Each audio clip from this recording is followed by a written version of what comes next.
saya mau bertanya, seperti yang Bapak sering sampaikan kepada kami tentang ruh yang dengan suara dan huruf. Lalu ruh apa yang harus kita hidupi atau kita ragakan agar menjadi landasan hidup kami, Pak?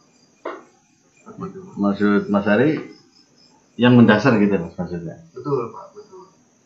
Ya artinya tentu yang mendasar.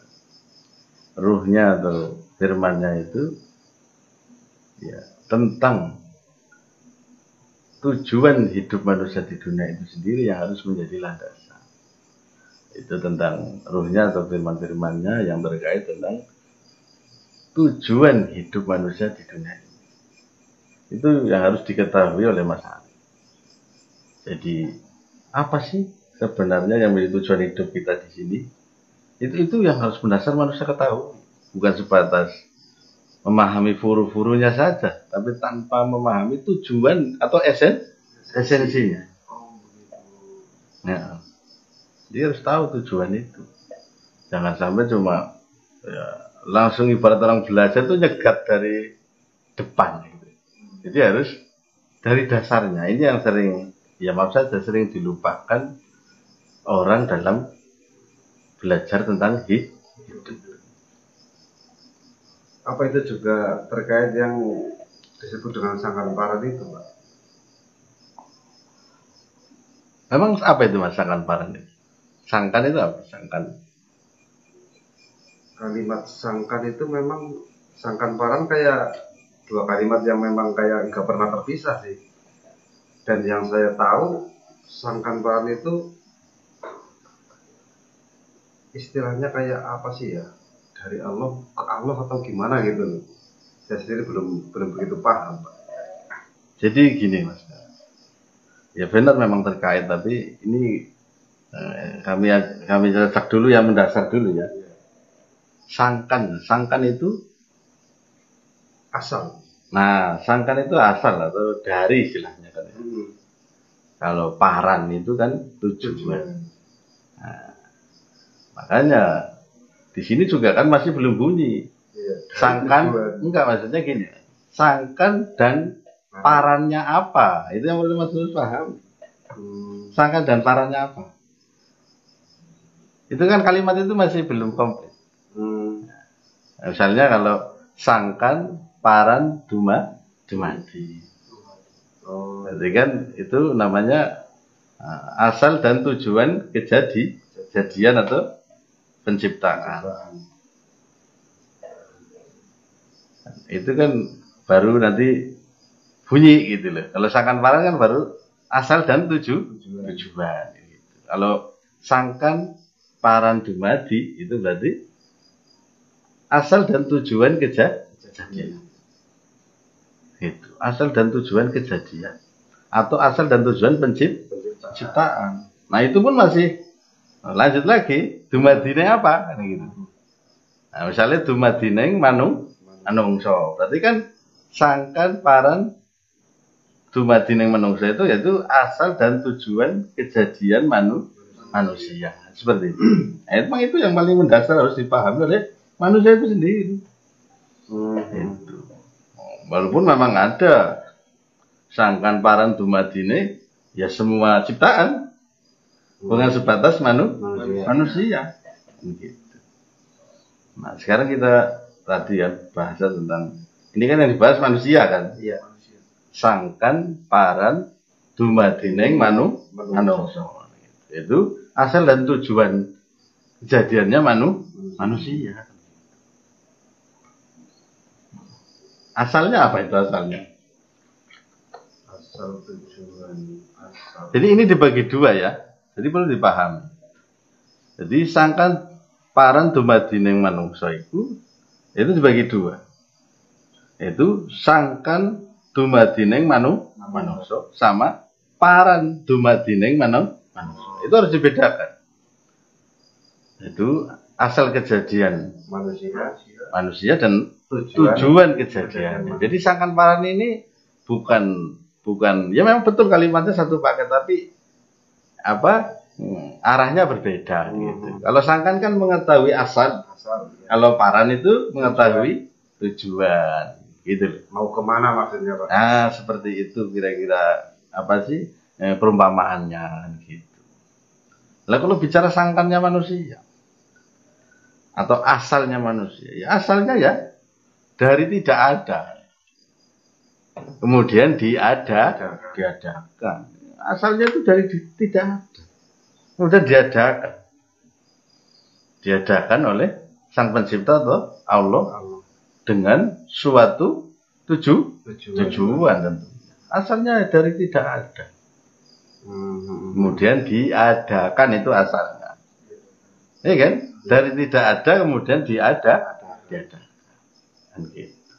Kan tentu diadakan ada maksudnya. Ada tujuannya kan seperti itu.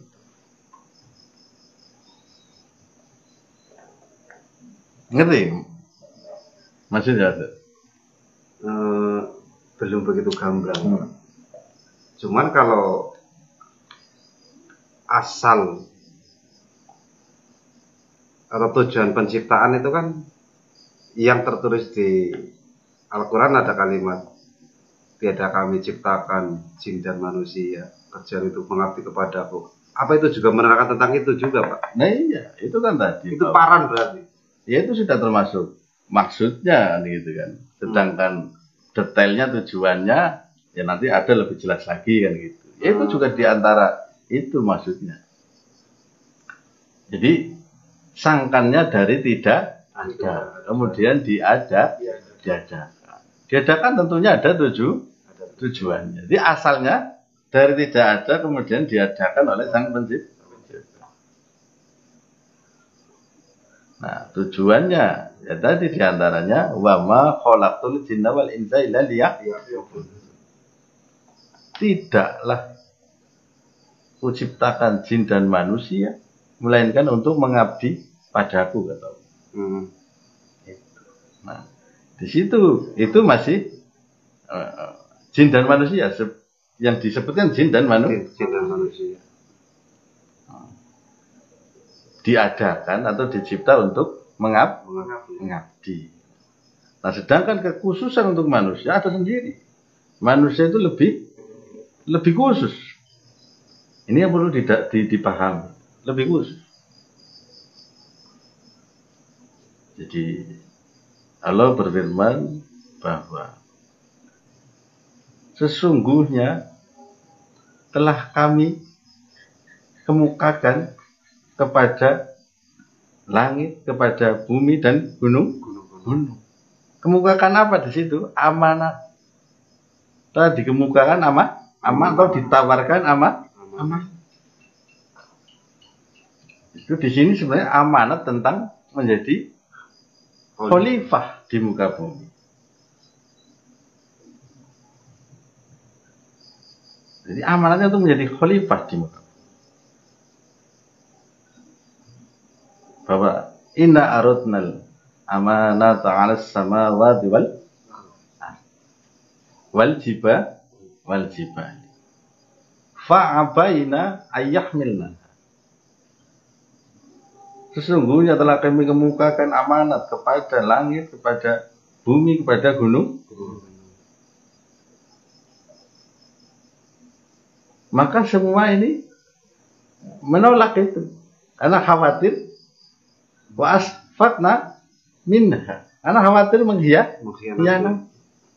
Atau khawatir tidak dapat memikulnya. Kemudian amanat besar ini yaitu untuk menjadi khalifah di muka bumi tadi dikatakan dalam ayat selanjutnya wa hamalahal insan. Kemudian dipikulah amanat itu oleh manusia. Jadi tujuan manusia di muka bumi ini enggak sederhana, tapi berperan besar, diberi amanat sekaligus untuk menjadi penggantinya di muka bumi, pengganti Allah di muka bumi, atau kalau secara horizontal ya pengganti makhluk sebelumnya yang ada di muka bumi. Tapi di sini yang kita bahas adalah pengganti Allah di muka bumi. Pengganti untuk apa? Untuk mengatur, untuk mengelola, memakmurkan bumi ini. Itulah sebagai anugerah sekaligus ujian bagi manusia. Itu tujuannya di situ. Pengabdiannya adalah menjadi khalifah di muka bumi. Itu tujuannya. Untuk mengaturnya, memeliharanya, mengelolanya, memakmurkan. Dan banyak hal lainnya nanti yang harus dikerjakan oleh manusia sesuai nanti petunjuk Allah melalui ruhnya atau firman. Tapi yang jelas adalah tadi jabatan atau amanat yang pernah ditawarkan kepada bumi, kepada gunung-gunung, pada bumi, kepada gunung-gunung, yang pernah ditawarkan pada langit, pada bumi, pada gunung-gunung, semua menolak. Baik, manusia memikulnya. Nah itulah tujuan manusia yang luar biasa.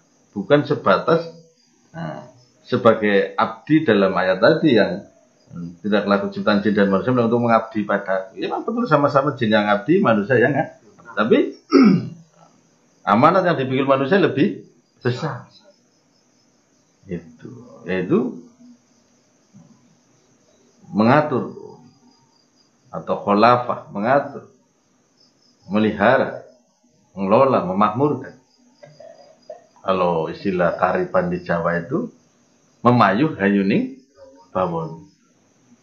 Itu mengatur, memelihara kedamaian, kesejahteraan, kehidupan di muka bumi. Itu memayuh hayuning bawon. Terus tadi dibilang telah kami kemukakan kepada langit, gunung-gunung, bumi. Itu maksudnya dikemukakan pada gunung-gunung itu gimana itu, Pak?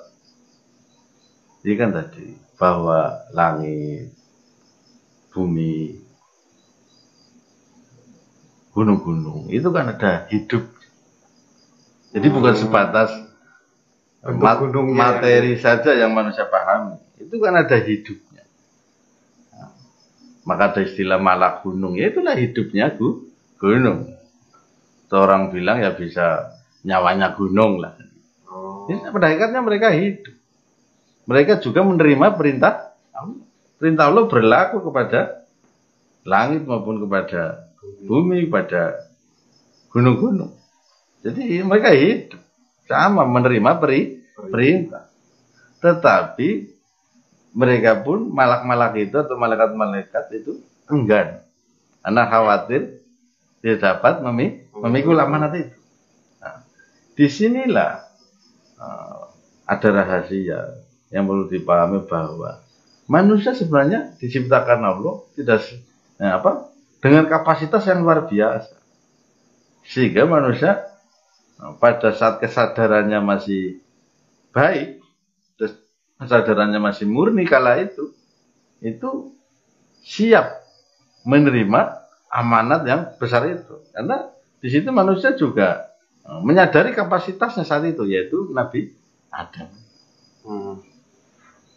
Dengan kesadaran atau kemarifatan beliau yang masih sangat dekat dengan Allah saat itu, beliau sadar bahwa manusia juga telah dianugerahi kapasitas yang luar biasa untuk mengatur bukan bumi. Jadi bukan sekedar Allah asal nugas, tapi yaitu Nabi Adam sebagai leluhurnya manusia itu menyadari betul bahwa asal sungguh-sungguh beliau mampu menjadi pengatur di muka beserta seluruh keturunannya. Jadi sangkan paran di sini adalah tadi bahwa manusia asalnya tidak ada, kemudian diadakan. Diadakan untuk menjadi abdinya, lebih khusus lagi diamanati untuk menjadi khalifah menjadi khalifahnya Allah di muka bumi. Ini secara umum manusia. Adapun nanti dalam kehidupan khalifah-khalifah ini dipimpin oleh khalifah lainnya, itu kan bicara masalah derajat. Itu juga menjadi ujian lagi bagi manusia. Maka dalam firman-Nya pun ada pernyataan tentang wa huwal ladzi ja'alakum khalaifal ard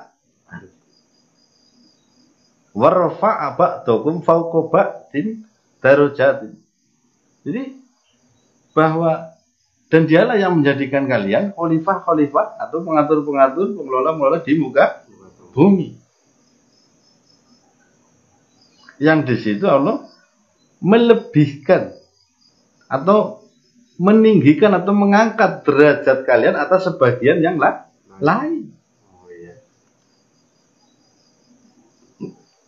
Liyabluwakum fima ayakum, untuk menguji pada apa yang diberikannya kepada, atau untuk menguji apa yang telah dianugerahkannya kepada, yaitu dianugerah derajat yang berbeda.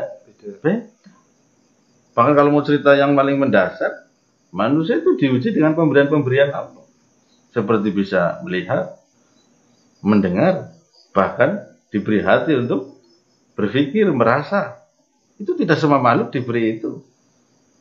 Itulah kelebihan-kelebihan yang diberikan Allah kepada khalifahnya, sehingga manusia bisa berkembang kesadarannya, spiritualnya, karena tadi diberi hak. Nah, itu pun yang pantas kita syukur. Kan tadi bahwa manusia itu dijadikan khalifah kepada di muka bumi, dan Allah melebihkan atau meninggikan, mengangkat derajat kalian atas sebagian yang lain untuk menguji atas pemberiannya kepada. Untuk menguji, itu ujian. Maka dunia ini sekaligus anugerah bagi kita, tapi juga ujian kalau dilihat dari ruhnya, dari firman, dari kacamata firman. Dunia ini ya alam ujian. Begitu. Jadi di akhir ayat itu bahwa inna rabbaka sari'ul iqabi wa innahu laghafurur rahim.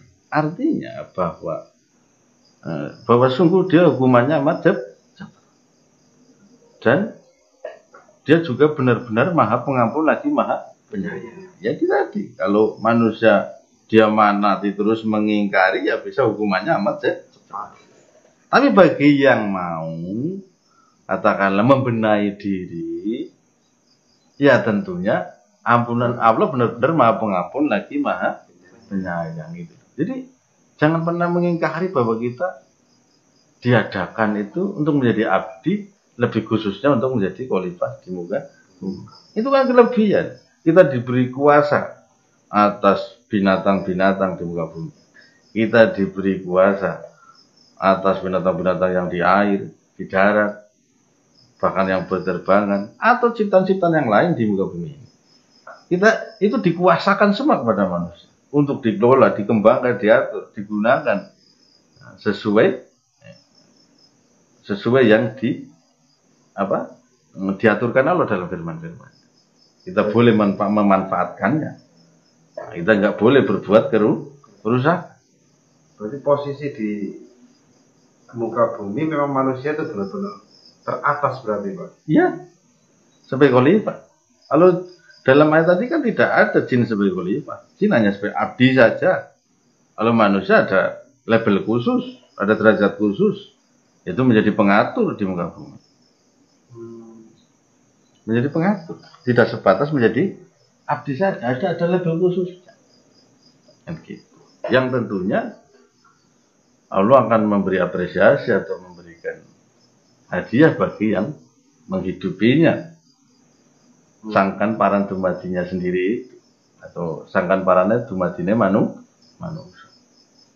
Kalau benar-benar mau menghidupi, Allah akan memberikan satu apresiasi, akan memberikan balasan yang luar biasa bagi manusia. Bukan sebatas balasan material, tapi bahkan balasan spiritual. Manusia akan tambah ma'rifat kepada Allah. Itu tentunya. Jadi ini yang tentu harus dipahami oleh kita sebagai manusia. Jadi harus tahu sangkannya. Tadinya tidak ada, diadakan. kok merasa hidup ada sendiri. Nah itu masalah. Pengingkaran besar. Pengingkaran. Nah kita kan suruh jadi abdi, bahkan diberi anugerah khusus menjadi pengatur, pengelola. Kayak orang misalnya diuji jadi pemimpin aja senang banget. Ya memang pantas disyukuri, tapi di dalamnya juga ada ujian agar dia memimpin dengan baik. Nah, kan seperti itu. Jadi kayak manusia dianugerahi derajat khalifah secara umum ini manusia diberi kuasa di muka bumi untuk mengelola, mengatur. Coba kalau binatang misalnya kerbau yang menerima amanat itu, apa kita nggak disuruh bacak sawah? Mesti yang diberi kolbu itu kerbau nanti. Nah karena kita yang jadi khalifah, kita yang diberi kolbu, sehingga kita sebagai manusia bisa berkembang ilmunya, karena kolbu itulah tempatnya menerima ilmu, menerima tuntunan dari Allah. Tapi sebaliknya kolbu yang digunakan mengikuti hawa nafsunya tentunya ini ya akan semakin jauh dari ruhnya. Itu jadi harus tahu tentang sangkan paraneng dumadi, atau khususnya sangkan paran dumadi ning manusia. Atau pun ada yang berkata bahwa tujuannya ya kembali kepadanya. Lah iya, kembali kepadanya itu apa? Itu yang perlu dipaham. Maka balik, ya, karena ada kata balik, balik marang sangkan paran dumadi ini. Balik di sini ya balik kepada komitmen tadi. Komitmen awal penciptaan itu. Lah iya, menjadi abdinya dan menjadi khalifah di muka bumi. Itu loh, itu namanya kembali. Yang kalau dalam bahasa Arab istilahnya itu bisa diistilahkan taubah, bisa juga diistilahkan kembali. Jadi kata balik marang sangkan paran dumadi itu ya tadi, balik di sini adalah kembali. Dalam bahasa Arab taubah, ada juga roja atau rojiun, atau masir, banyak sekali kata-kata dalam bahasa Arab. Maka arti taubat itu ya kembali. Makna taubat itu aslinya itu iya kembali kepada sangkan parannya, kepada sangkan paran penciptaannya, kembali kepada asal dan tujuan penciptaannya, harus kembali ke situ.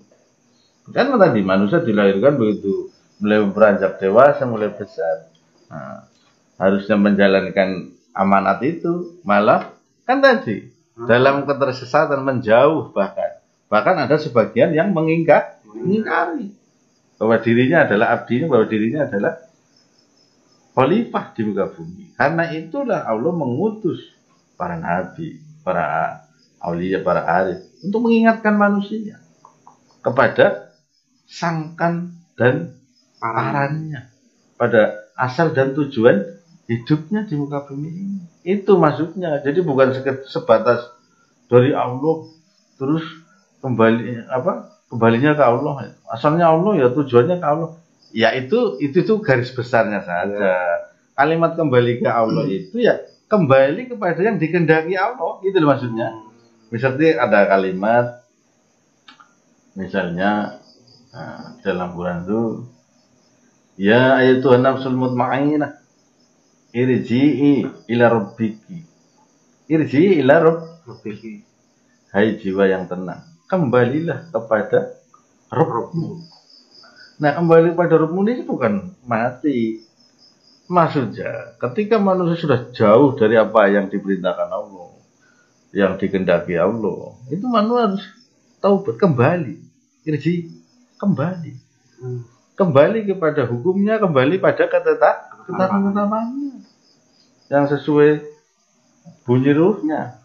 Itu harus kembali ke situ, bukan sebatas tadi asal dari Allah kembali kepada Allah. Ke situ, maksudnya kembali pada apa yang ditetapkannya, kembali kepada hukumnya dengan ridho.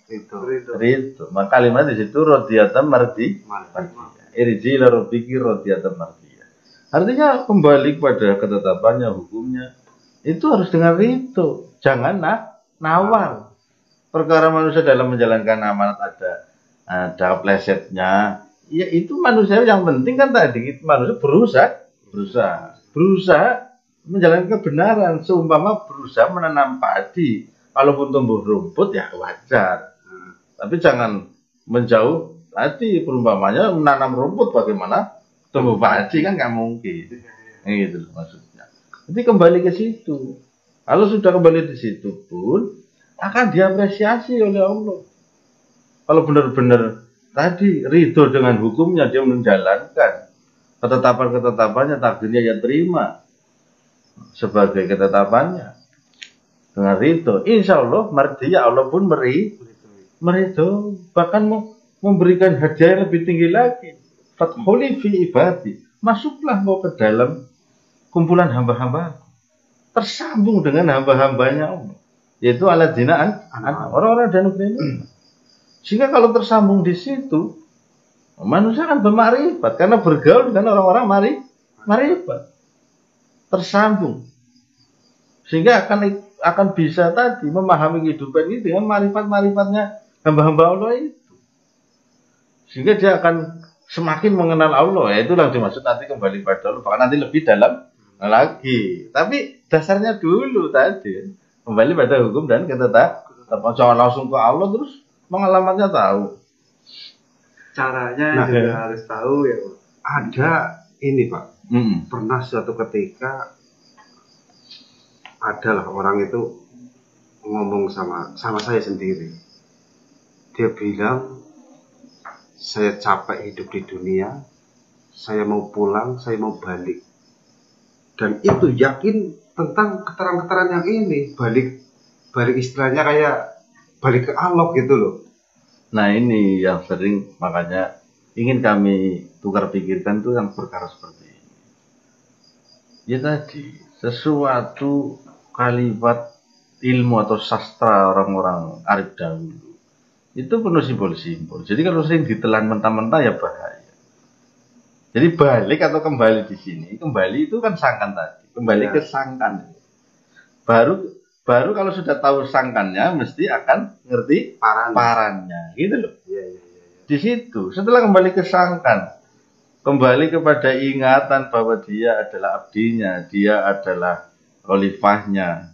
Nah, kemudian dia terus menggali keutamaan-keutamaan dirinya sesuai yang telah dianugerahkan Allah melalui tuntunannya. Kemudian terus juga berupaya mengabdikan diri dengan menjadi khalifahnya di muka bumi, yaitu bagaimana memayuh hayuning bawono, baik kehidupan dirinya sendiri, bagaimana kehidupan keluarganya, kehidupan sesamanya, ditata itu secara lahir maupun batin, kan gitu. Jadi bukan kembali ke Allah, saya ingin kembali langsung ada Allah, bukan begitu. Itu ilusi, itu ngayal namanya. Hayalan seperti itu. Jadi bukan seperti itu. Kembalinya dulu itu kembali kepada maunya Allah dulu atau kehendaknya. Apa kehendak Allah kepada atas kita di muka bumi, itu yang kita kembalinya ke situ dulu. Itu. Sampai benar-benar kita sesuai atau apa ya istilahnya, sesuai yang dimaksud Allah. Ibaratnya memenuhi apa yang dimaksud Allah, kita sebagai khalifah contoh di muka bumi. Ya sesuai harapannya Allah lah maksudnya, sesuai yang diinginkan oleh Allah. Nah baru itu akan diapresiasi tadi, akan semakin marifat, akan ditarik oleh Allah ke arah situ. Kalau langsung tujuannya kembali pada pengabdiannya mana? Kan dari pengabdian, dari ta'abud, orang baru ditarik takul, baru puncaknya tahakuk. Dari pengabdian ditarik ke arah yang lebih dekat. Nah, bahkan nanti ke arah yang lebih tinggi lagi. Bersama. Ya boleh dibilang seperti itu. Artinya mendapatkan anugerah yang lebih besar untuk menjadi hakoiknya. Itu untuk menyatakan kebenaran Allah di muka bumi.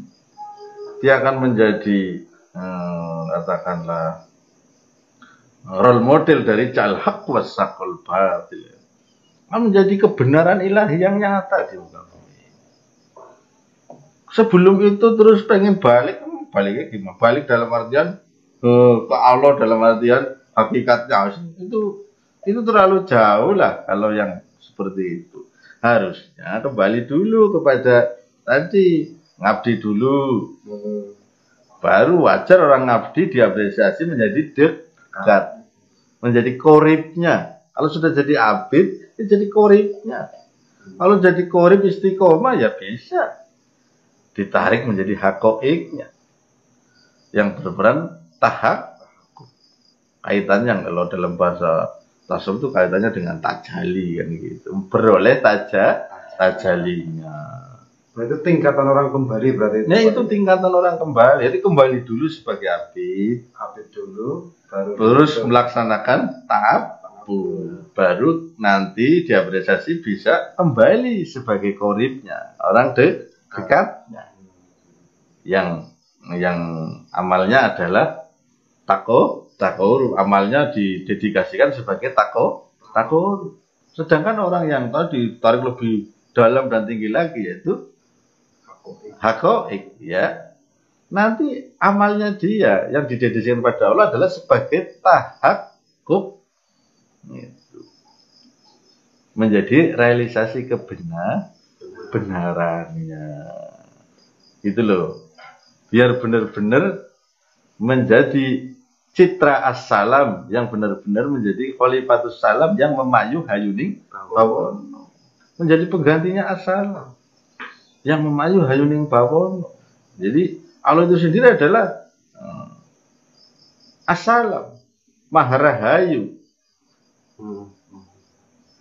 atau maha selamat, maha damai, maha sejahtera. Nah, kalau orang sudah jadi khalifatus salam tadi, karena proses kembalinya benar-benar bisa menjadi karakter as-salam yang membayu hayuning bawono, memelihara kedamaian kesejahteraan kehidupan.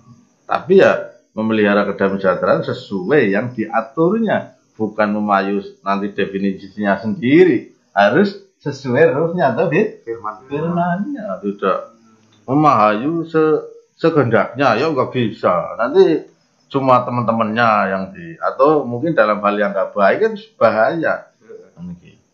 Jadi tetap ada ilmunya. Jadi jangan, kalau ada orang-orang yang itu jangan diikuti, yang berkhayal mau kembali yang tinggi tanpa kembali ke tingkat hakoik tanpa abid dulu, baru korib, baru hakoik. Abid amalnya didedikasikan untuk ta'abbud. Korib amalnya didedikasikan untuk taqarrub atau pendekatan. Sedangkan seorang hakoik amalnya didedikasikan untuk tahakkuk. Nah, seperti itu. Itulah kembali yang sebenarnya. Bukan kembali mati terus bergabung sama Allah di sana. Emang di sana di mana? Emang Allah ada rumahnya, tempatnya? Nah, itu perlu dipahami. Makanya kata wusul itu jangan sering diartikan sampai seperti di suatu tempat. Oh begitu. Karena wusul itu sendiri ya menggabung di dalam kehendaknya. Atau mungkin lebih tingginya menggabung dalam asma'i wasif sifatnya. Jadi hati-hati, jangan belajar ilmu tadi kearifan. Ilmu itu sebenarnya luhur sekali. Ilmu yang diajar para arif dulu, yang sering ada kata istilah sangkan paraning dimati muracutro rogo ngrogo sumo. Itu ilmu luhur. Tapi kalau tidak dipahami yang sebenarnya, itu nyasarin orang. Itu karena nanti dikiranya seperti yang diangan-angan mereka. Itu harus penuh penjelasan dahulu. Makanya dulu ilmu-ilmu kearifan seperti itu sering dilarang. Bukan dilarang karena salah, bukan. Kalau belum siap pengetahuannya, dasarnya, kesadaran ngawur Pak ya. nyasar. Seperti itu, nyasar. Yang ada cuma merasa sampai. Iya. Merasa kan beda. Merasa sampai, sama sampai beneran. Cuma bermain perasaan saja. Nah itu. Jadi biar nggak cuma ikut-ikutan, kita harus namanya orang menempuh atau suluk menempuh menuju Tuhan, menempuh jalan menuju Allah, itu ya harus tahap demi tahap. Tiba-tiba di ujung, tiba-tiba sampai ke ujung gunung tanpa tahu dakinya, malah bingung nanti, bisa gelundung bisa kan seperti itu. Nah kira-kira begitulah. Paksi menghubungi langit, grudaiku endah warnaniro, segororok wastane, uripe manukiku, amimpi jagat warnani pun sakawan sikile wolu kulite iku sarengan ketihipun tarekat ingkang sajati ototipun hakeh